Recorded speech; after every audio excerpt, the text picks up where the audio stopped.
গোবিন্দ নিজেই তোমাদের এই দেহ তরি বা দেহ নৌকায় এসে নৌকা পেয়ে চলবে। মহাজনায় আবার বললেন, এই বিশ্ব ব্রহ্মাণ্ডে যতই আছে দেহ তরি,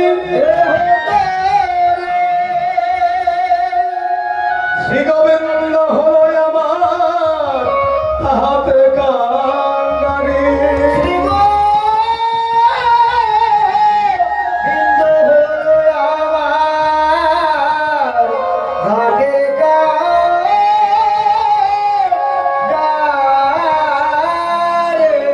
প্রত্যেকেই দেহ তরির কাঙ্গালি হলো আমার গোবিন্দ। এই দেহ তরিটা কেমন এবারে মনে শুনলেন। আর বিবেক বৈরাগ্য দিয়া দুগলই গরিল, আর বিবেক বৈরাগ্য দিয়া দুগলই গরিল, বিবেক বৈরাগ্য দিয়া দুগলই গরিল, বিবেক বৈরাগ্য দিয়া দুগলই গরিল, আর বিবেক বৈরাগ্য দিয়া দুগলই গরিল। ধৈর্য দ্বারা উপর ধারা যে করিল,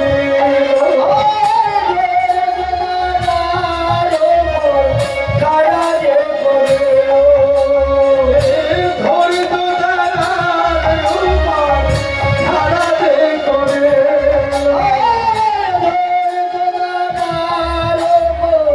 ধারা যে করিল।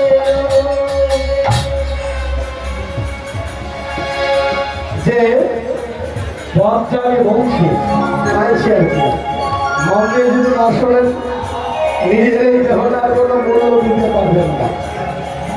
বিবেক বৈরাগ্য দিয়ে দুগুলোই করিল। দেখবেন নৌকা যখন গড়াই, নৌকা কারণ মিস্ত্রি যারা, কাঠ মিস্ত্রি যারা,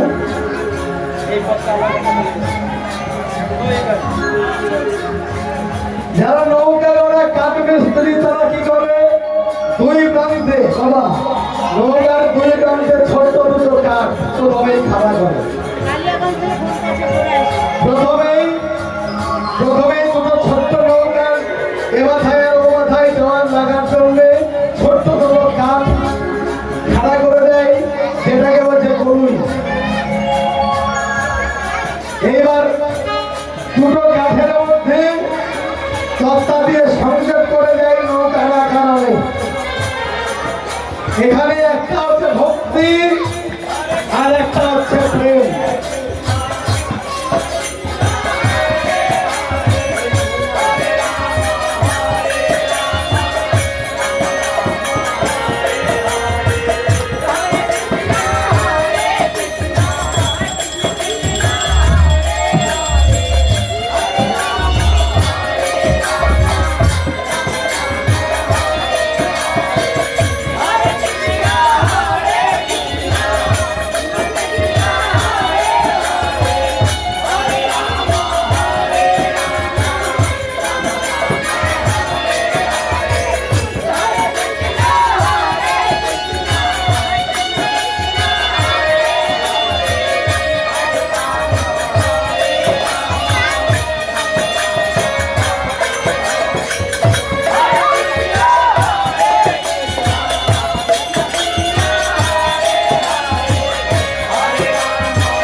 জয় হৃদয় বসুন। জয় রাধে রাধে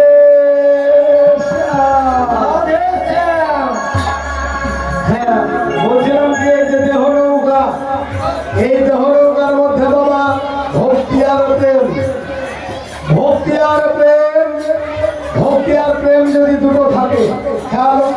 মাইকটা ঠিক করো রে ভাই, মারবো ভালো লাগে।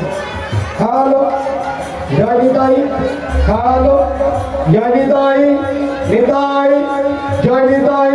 খালো ভক্তি আর প্রেম যদি না আসে মানুষের মনের মধ্যে, তাহলে নয়নষ্ট পরিসর হবে না বাবা। এই যে ভক্তি আর প্রেম মানে নবরস যখন আসবে তখন নয়নষ্ট পরিসর হবে। আর জল ছাড়া তো নৌকা চলে না, জল ছাড়া নৌকা চলে না বাবা। তাই ভক্তি আর প্রেম জাগাতে হবে, তবে জল ধরবে আর তবে এই নৌকাটা চলবে। এটাই ওর হয়ে তারপরে কি বলছে, ধৈর্য দাঁড়ানো মরে খাড়াতে বলিল। ধৈর্য যে হবে কৃষ্ণ ভক্ত সাধুগুরু বৈষ্ণব, তার প্রধান গুণ হচ্ছে ধৈর্য। ধৈর্য যদি না রাখি তাহলে এই যে সংসার মরুভূমি, প্রচুর ঝড়, এই যে সংসার সাগর, প্রচুর বন্যা আসবে, প্রচুর তরঙ্গ আসবে, কিন্তু হাল ছাড়লে হবে না।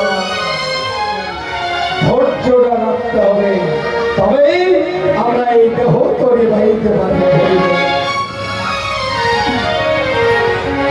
তারপর কি বলছে, লালসারি তত্ত্বরে পত্তর করিল।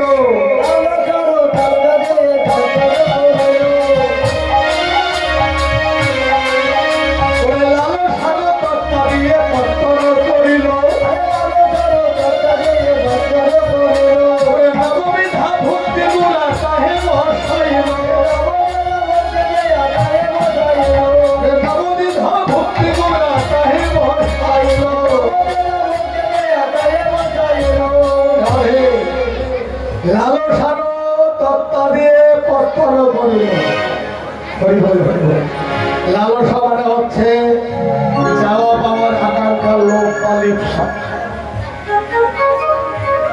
এখানে এখানে গোবিন্দের চরণ পাওয়ার লালসা, তোমার গোবিন্দের যুগল চরণ পাওয়ার লালসা দিয়ে নৌকা তৈরি করতে হবে, এই দেহ নৌকাটা তৈরি করতে হবে। লালসার কথা দিয়ে পতন, পতন নয়, পতন মানে হচ্ছে বধ হওয়া, নিধন হয়ে যাওয়া। পথ হয়ে যায় যন্ত্রণা, পতন, পতন মানে হচ্ছে শুরু। তাহলে চাওয়া, গোবিন্দের রাঙা চরণের চাওয়া পাওয়ার তত্ত্ব দিয়ে শুরু করতে হবে, স্টার্টিং পয়েন্টটা হবে। তাই দিয়ে লালসার তত্ত্ব দিয়ে পত্তন করিল, নববিধা ভক্তি গুণা তাহি বসাইল। ভক্তি, ভক্তি হচ্ছে 9 প্রকারের। ভক্তি হচ্ছে 9 প্রকারের, এটা আর ব্যাখ্যা করলাম না, অনেক সময় লেগে যাবে। তবে 9 প্রকার ভক্তি কি কি বলে দিই। শ্রবণ, কীর্তন, অর্চন, বন্দন, শরণ, পাদসেবন, দাস্য, সখ্য এবং আত্মনিবেদন। এই 9টা ভক্তি, নববিধা ভক্তি গুণা মানে হচ্ছে চার বা জ্বালা যাকে বলে।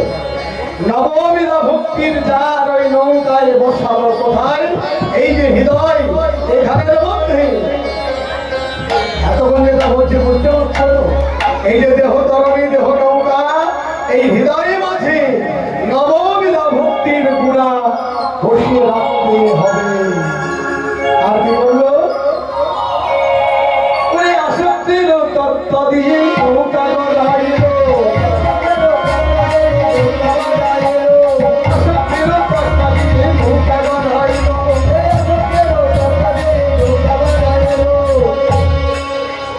আসক্তির নৌকা মানে গোবিন্দের চরণে মন প্রাণ সব সঁপে দেওয়ার যে নেশা, ভাব বা ভক্তি, সেই নৌকা, সেই তত্ত্ব দিয়ে আমার দেহর এই নৌকাটা তৈরি করতে হবে।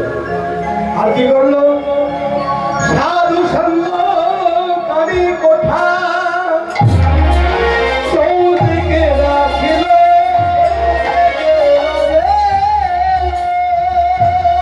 প্রেমানন্দে নামের তরি বহিয়া চলিল।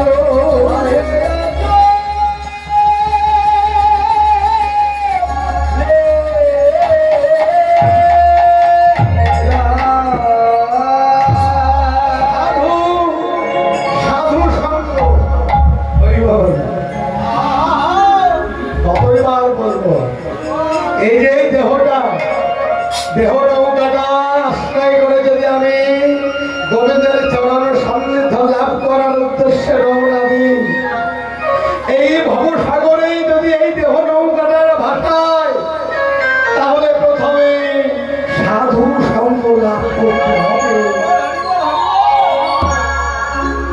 সাধু সঙ্গ লাভ করলে এই নৌকা চলবে।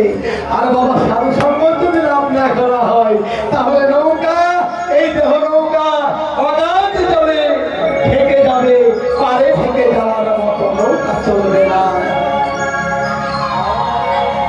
এই যে নৌকাটা সাজালো আমার গোবিন্দ দেহ নৌকা, এই দেহ নৌকার মধ্যে সাধু সঙ্গ, কানি কোঠা।